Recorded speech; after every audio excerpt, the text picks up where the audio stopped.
Okay, we gotta talk. I'm sitting out here on the lake, all these moss trees or whatever they're called. They're rebuilding a dock out there. Some construction guys. But it's a nice day. It's a little cloudy, but it's nice. The temperature's just right. A job interview interaction that I had the other day. So I applied for a job at a retail company. It's for the loss prevention position, local to my area. I'm trying to give my last-ditch efforts to make it work in the city that I live in because my family's here and everything. And I don't know if my algorithm is feeding me information that's keeping me scared that everywhere is the same as where I'm at. Because from the way that I see it, is like literally the whole country is shutting down. And everything is being handed over to AI. So I applied for this job. Like the next day, I get a call and it's an AI. And I go through an AI phone screen. They ask me the questions like, what would you do and how would you respond to this XYZ? Tell me about a time when you did this. And I said something, and then the robot corrected me. And she was like, I understand and I appreciate your experience in this, that, or the other, but if you don't mind, just answer the question as I ask it. And then at this point, I'm getting a little aggravated. So I said, look, like I'm talking to this AI like it's an actual human I'm now having an argument with. I said, look, are we going to discuss my relevant experience to this position or not? You're asking me a bunch of surface level questions that do not really pertain to the nature of loss prevention. Like do you want to ask me, do you want me to tell you anything about my experience handling internal and external theft? Do you want to talk about shrink measures and P&L statements? Do you want to talk about merchandise protection plans and how they're implemented in your store? Do you want to talk about organized retail crime and the mitigations that your company has in place to handle them? Like, what's the hierarchy of what are the different levels of management? Who do I directly report to? You know, these are things that I would need to know from the day to day. And this robot's just going back and forth with me. So I applied to this job, and AI sorts through all the applications and then selects the ones that it thinks most closely resemble the qualifications for the job, which I have several years of loss prevention experience.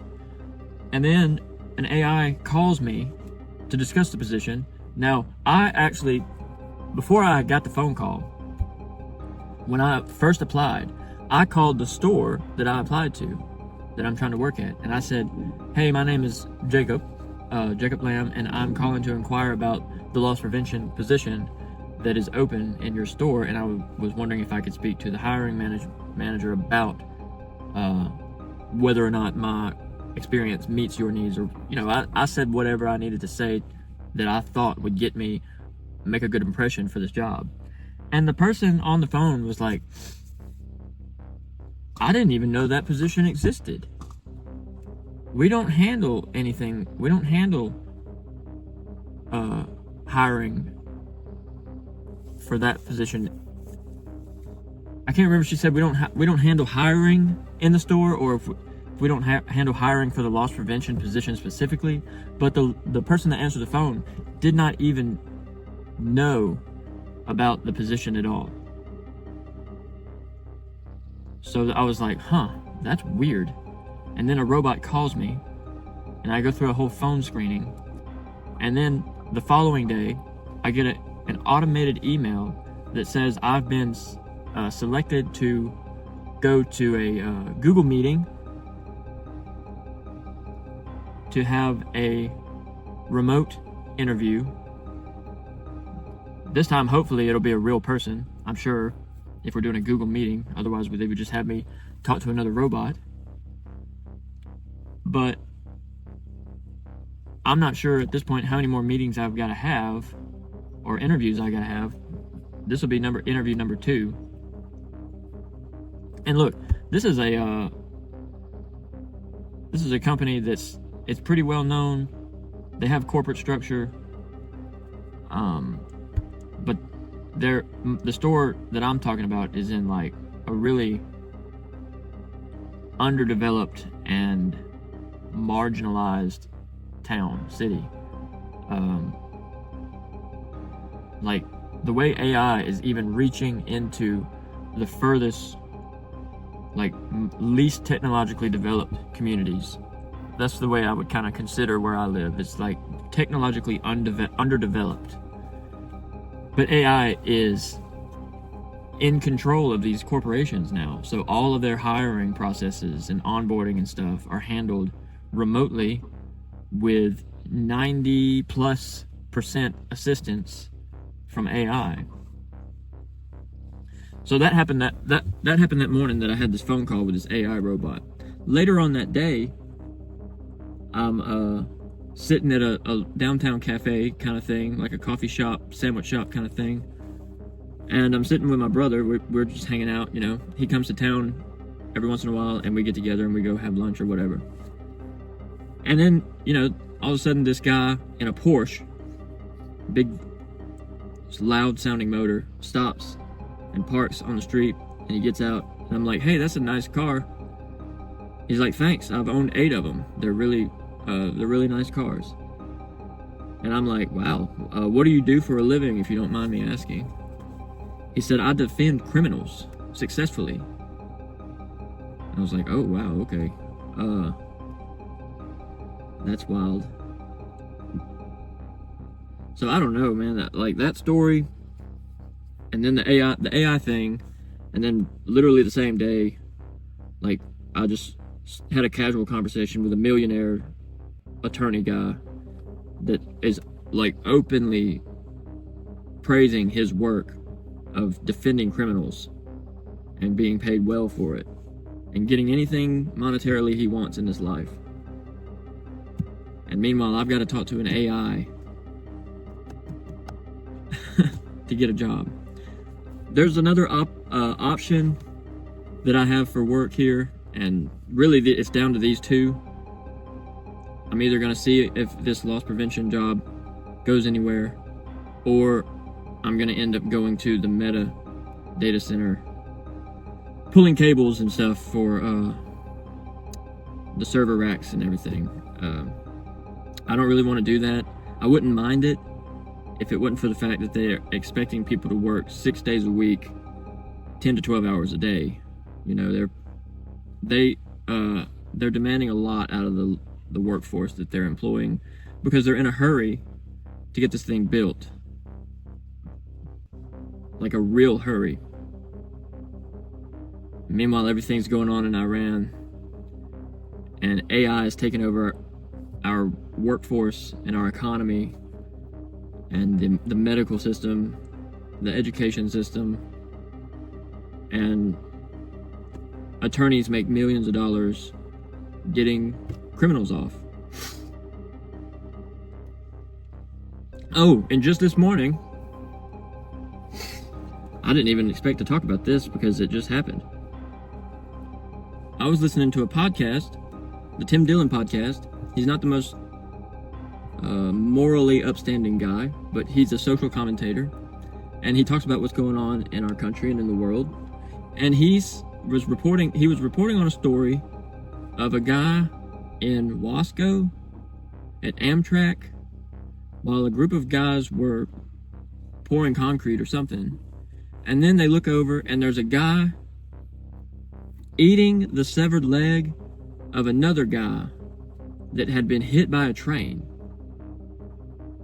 I haven't looked at the video. I don't want to look at it. I haven't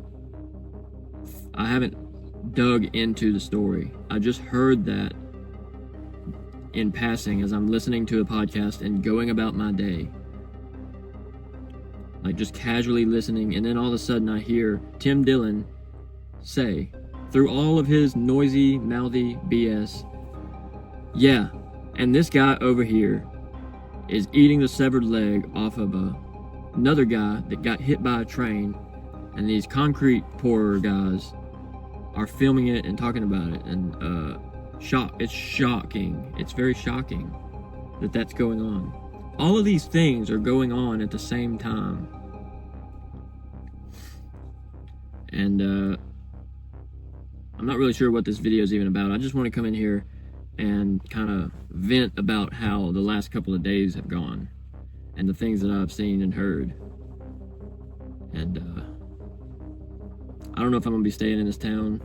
I don't know if I'm going to be getting this loss prevention job where the robot's in charge. I don't know if I'm going to go out to the data center and work 12-hour days, 6 days a week. I don't know if I'm going to leave town.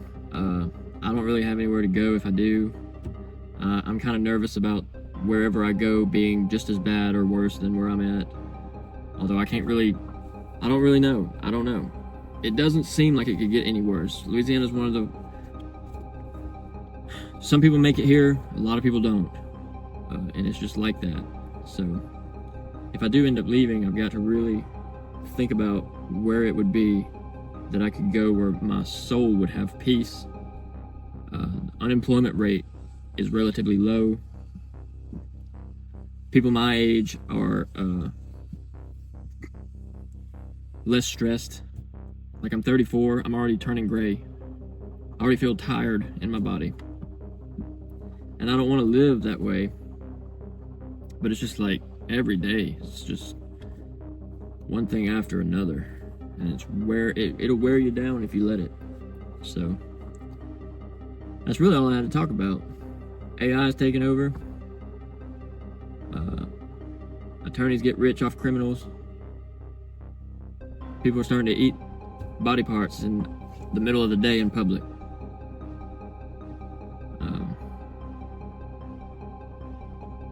And we're apparently at war in Iran. I don't know how many people actually want that,